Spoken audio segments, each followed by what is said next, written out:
Welcome back. In this session, we will be talking about a new widget called the Future Builder. And it basically is a widget which helps to deal with futures. So Future Builder removes some of the code which we have to write when we are fetching something from the network, that is from the database or server.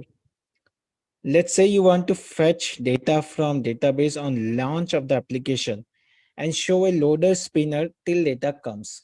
In that case, Future Builder comes very handy. It's not like that without Future Builder, you cannot perform the task, but it will take a lot of time or some more code. You have to do some set state and all. But why do all these things when we have this awesome widget with us? So it's written like any other widget. It accepts two parameters. One is future and the second is a builder. And the builder also takes a function which has two parameters. One is context, which is by default, and second is snapshot, which is just a variable name, but it's very important because it contains the data returned by the future function. So here you can see the syntax. Simply future builder, then future is the function which is returning the future, and the builder returns a widget inside it, but it's a function. So let's do it practically so you understand it more. Go to the future screen, and what we can do is we can have this function written again. I just did it for testing. Let's have a future function called get username,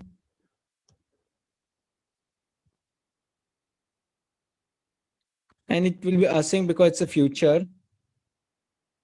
Now let's have a variable final string user is equal to await future dot delayed.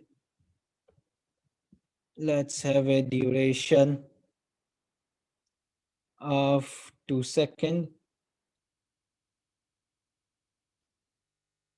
and then have a function that basically returns the value of hello Bill Gates.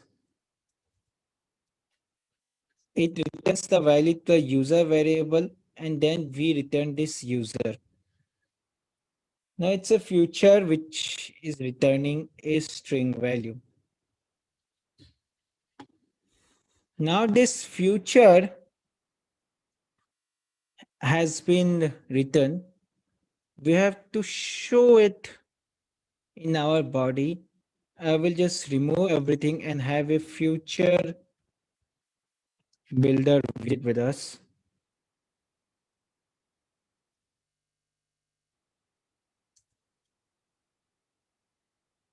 It says a typo mistake. We have this future builder, which is first parameter is future, which we should assign this get username.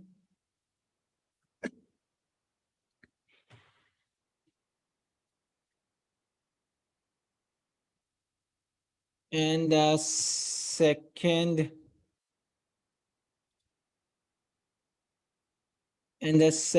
is builder, which is a function, and it accepts context, not accept, it gives us context and a snapshot, and it has the data type of async snapshot. So till now, I hope you have understood that. First, we wrote this future builder widget, we assign it the future, we wrote the builder. Now the important things comes, which is the role of the snapshot. First, we have to check if snapshot dot has data. If it has data, then it's fine. Or else till then we will show something like a loading indicator.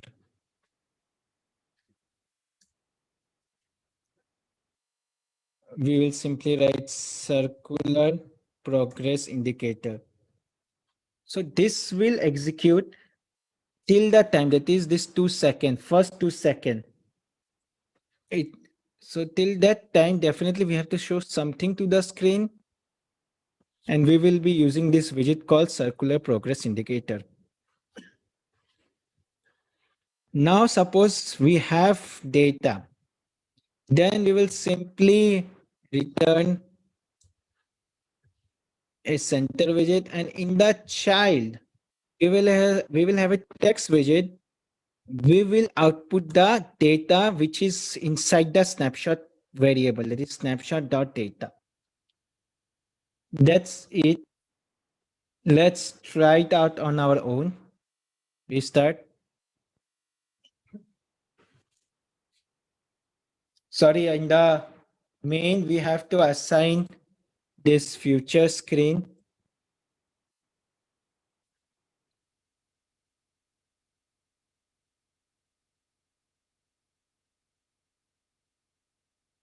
See, this loading indicator was there for 2 seconds, and then we have the value which is being returned by the future function.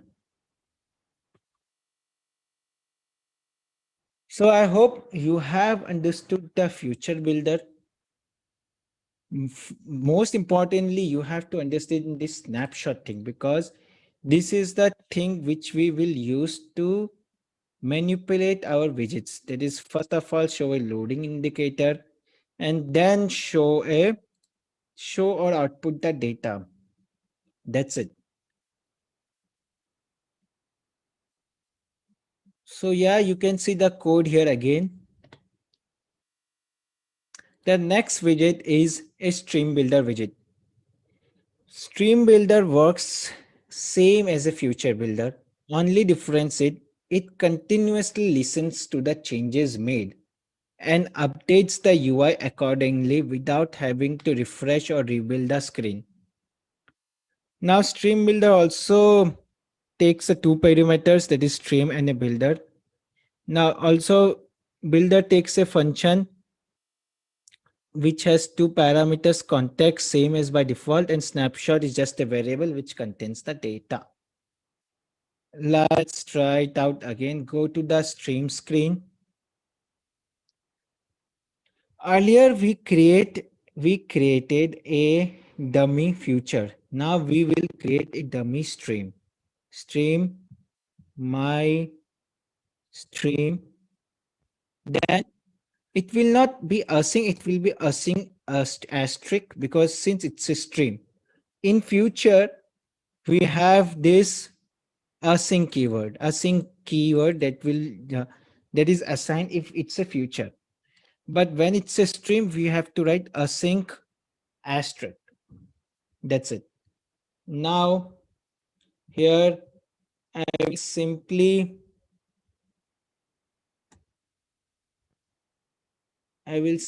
have this for loop function where I will write var I is equal to 0, I less than 9 or 10, I plus plus, and I will yield, not return, I will yield that I value. And also I will have future dot delay here, so that the values takes little bit time.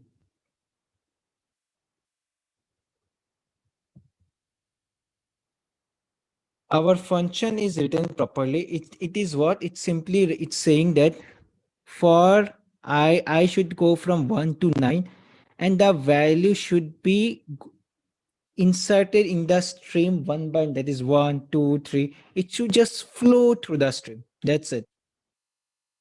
Now again, we will have the stream builder widget. First parameter is a stream, that is my stream. Second is a builder, which will have a context, and in snapshot. Now, as usual, we have to always check if snapshot has data. If not, first of all, I will return a circular progress indicator. And if it has it, if it had data, then just in the center widget, have a child, and in the text just add snapshot dot data dot toString. That's it. Since it's an integer, I did toString here. And in the home page, now write stream screen. Restart and check the output.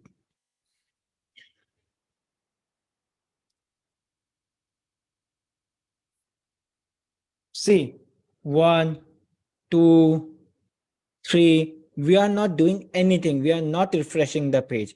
But since it's a stream, the values are being updated in real time. So finally, I hope your concept of streams and futures are clear. At least you know the concept. That's it. I'm not saying you should know each and everything what we have written here and everything, because it may be a little bit complicated for you right now. But trust me, when we will be using APIs and Firebase, all your doubts will be cleared. So that's it for this module. In the next module, we will be implementing real APIs in our application, and all the datas will be coming from the server. Thank you. See you in the next module.